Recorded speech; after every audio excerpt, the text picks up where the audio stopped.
His Excellency Emomali Rahmon, the President of the Republic of Tajikistan, up on stage for his warm words of congratulations. Please welcome His Excellency with a big round of applause.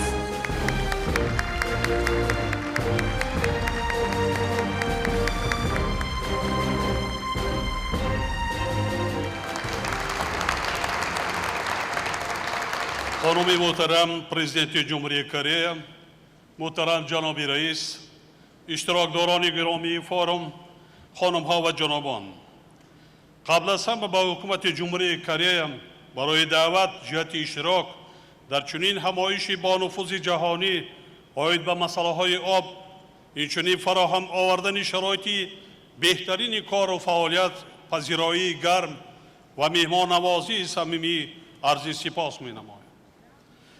موضوع فارم آب برای آینده ما بی‌شبهه با تمایلات جاری گلوبالی آید به معین نمودن عملیات میبعد برای دوره بعدی سال 2015 که در جریان آن نیز به نظر ما موضوع ذخیره آب باید نقشی کلیدی داشته باشد، کاملا هماهنگ و سازگار است.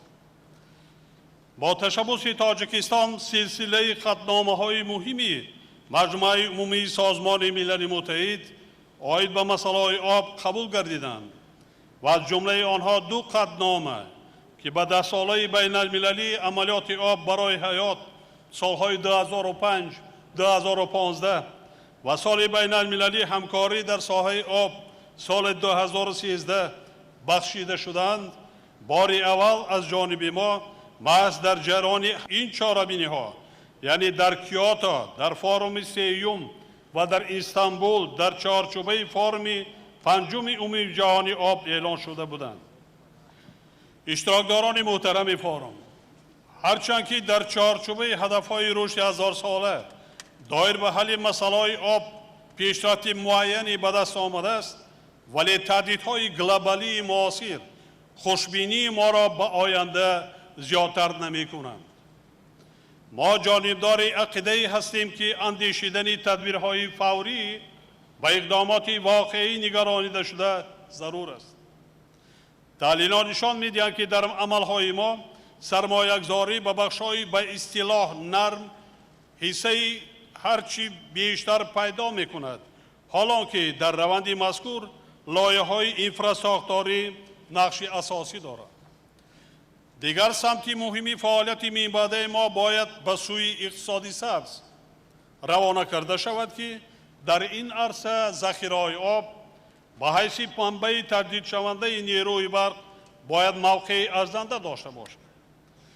امروز حصه نیروی برقی آبی در استحصال جهانی نیروی برق تقریباً 20% را تشکیل می‌دهد و این در حالی است که از امکانیت‌های از لحاظ اقتصادی فایده‌ناک هیدروانرژتیکی همگی 45% استفاده می‌گردد و خلاص. در این ضمن همبستگی آب، نیروی برق، آذوقه‌واری نیز که به حسابگیری متوازن منفعت‌های تمام بخش‌های مهم را تأمین می‌نماید مهم به نظر می‌رسد.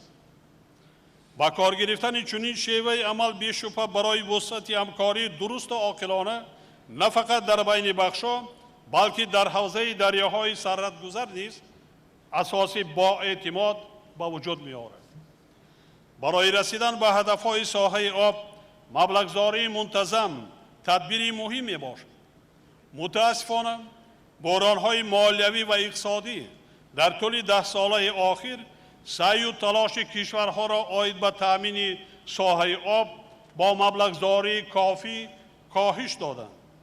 از این لحاظ تأسیس دادن صندوق‌های یا فاندهای گوناگون ملی و منطقوی و گلوبالی، اینچنین دیگر تشبس‌ها دایر به بسازی مبلغ‌زایی ساحه آب به خاطر مساعدت و مدد از جمله به کشورهای کم ترقی و دولت‌های خرد جزیروی در حل این مسئله اقدامات سری وقتی خواهند بود.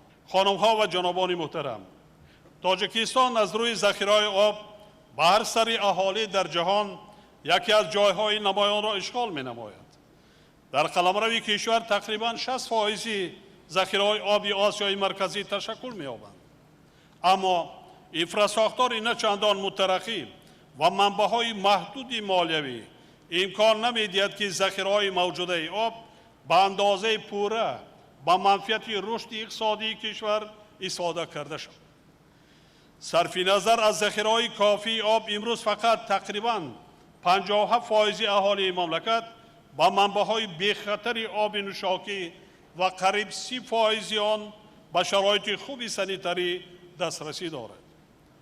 آفت‌های طبیعی مربوط به آب برای تاجیکستان همانا چون مشکل جدی باقی میمانند. تاجیکستان کشوری است که 93% قلمرو آن را کوهسار ریلیفش مرکب تشکیل می‌دهد. سیل و آبخیزی ها همه ساله به اقتصاد کشور ضرری کلان می‌رسانند و در بعضی حالت ها متاسفانه باعث هلاکت آدمان می‌گردند. اشتراکداران محترم فارم، مشکلات ذکر شده مربوط به آب که تاجیکستان با آنها روبروست با دیگر کشورهای آسیای مرکزی نیز خاص میباشد. موافق ارزیابی تحلیل‌های موجوده تا سال 2030 تأمینات با آب به هر سری اهالی به حد نهایی و خطرناک خود کمتر از 11,000 متر مکعب در یک سال میرسد.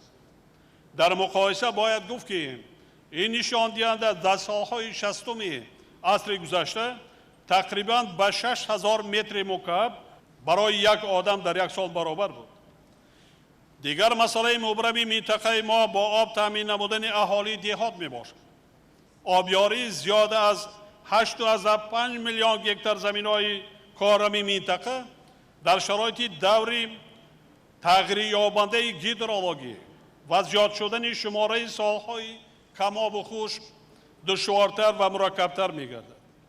در این ضمن استفاده درست ذخیره‌های آب علاوه خصوص توسط تکنولوژی‌های معاصر صرفه آب، نوسازی شبکه‌های آبرسانی و ملیتی و تطبیق اصول‌های نو آبیاری نهایت مهم می‌باشد. چنین مناسبت و طرز کار با استفاده عاقلانه ذخیره‌های طبیعی خیلی کم گردیدن پرتوهای زهرناک به اتمسفر، همچنین به رشد اقتصادی سبز که با تطبیق ثمرناک منبع‌های تجدید شونده نیروی برق روانه شده است مساعدت می‌نماید. رئیس محترم، اشتراکداران گرامی فورم، امسال 10 ساله بین المللی عملیات آب برای حیات سالهای 2005-2015 که از جانب سازمان ملل متحد اعلان گردیده بود به انجام می‌رسد. در ارتباط به این ارزیابی مکمل و همه‌جانبه چاره‌بینی‌های در طول 10 سال صورت گرفته، آشکار ساختن مشکلات و مسائل در راه تطبیق هدف‌های 10 ساله موجوده و همچنین به نقشه‌گیری عملیات من بعده در دوره بعد از سال 2015 ضرور است. بدون شک و شبهه اجرای نقشه 10 ساله بین المللی آب برای حیات برای متحد ساختن سعی و تلاش مشترک ما در سطح‌های محلی، ملی، منطقوی و بین المللی به خاطر تقویت تدبیرهای رسیدن به هدف‌ها در ساحه ذخیره‌های آب اساس خوبی به میان آورد. ولی تهدید و خطرهای معاصر گلوبالی از جمله بحران‌های مالیوی و اقتصادی، افزایش اهالی، تغییر اقلیم، زود راه دادن حادثه‌های آفتبار هیدرومتئورولوژی، نارسایی آب و در نتیجه بالا رفتن سطح کمبزاعتی، گسترش بیماری‌های اصلاحات کننده و افزایش فقر مادر و کودک از ما سعی و تلاش بیشتر و در این عرصه اندیشیدن تدبیرهای مربوطه را تقاضا دارند. زیرا تهدیدهای ذکر شده امکان ندادند که هدف و وظیفه‌های 10 ساله بین المللی عملیات آب برای حیات پورا تطبیق کرده شود.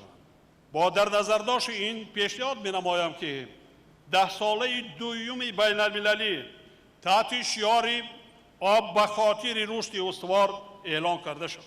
اطمینان دارم که ما با اعلان 10 ساله نوبتی تطبیق عملی تدبیرهای نقشه‌ای را در چارچوب 10 ساله بین المللی آب برای حیات ادامه می‌دهیم و آنها را جهت رسیدن به هدف‌های رشد استوار با سعی و تلاش‌های نو غنی می‌سازیم. ما امیدواریم که این پیشنهاد از جانب جامعه جهانی پشتیبانی خواهد یافت. خانم‌ها و جنابان محترم، در فرجام سخنرانی لازم می‌دانم یادداشت نمایم که طبق قطعنامه مجمع عمومی سازمان ملل متحد تحت عنوان 10 ساله بین المللی عملیات آب برای حیات سالهای 2005-2015 و تلاش‌های مینبعده به خاطر رسیدن به رشد استوار ذخیره‌های آب که ماه دکبر سال گذشته قبول شده بود، 9-11 یونیو سال 2015 در شهر دوشنبه برگزاری کنفرانس بین المللی سطح بلند آید به نتیجه های تطبیق 10 ساله نامورده در نظر است. فکر میکنم که در چهارچوبه کنفرانس دوشنبه با اشتراک نمایندگان کشورها، سازمانهای منطقوی و بین المللی، همچنین تشکیلات‌های غیر حکومتی و بخش خصوصی، جریان تطبیق عملی 10 ساله بین المللی آب برای حیات همه جانب ارزیابی گردیده. وظیفه‌های نوبتی در سمت دستیابی به رشد استوار در ساحه ذخیره‌های آب معین کرده می‌شود. با استفاده از فرصت بار دیگر از نام حکومت جمهوری تاجیکستان همه جانب‌های منفعت‌دار را دعوت می‌نمایم که در این چهاربینی بین المللی شرکت ورزند و در کار موفق آن سهم گذارند. از توجهتان سپاسگزار هستم.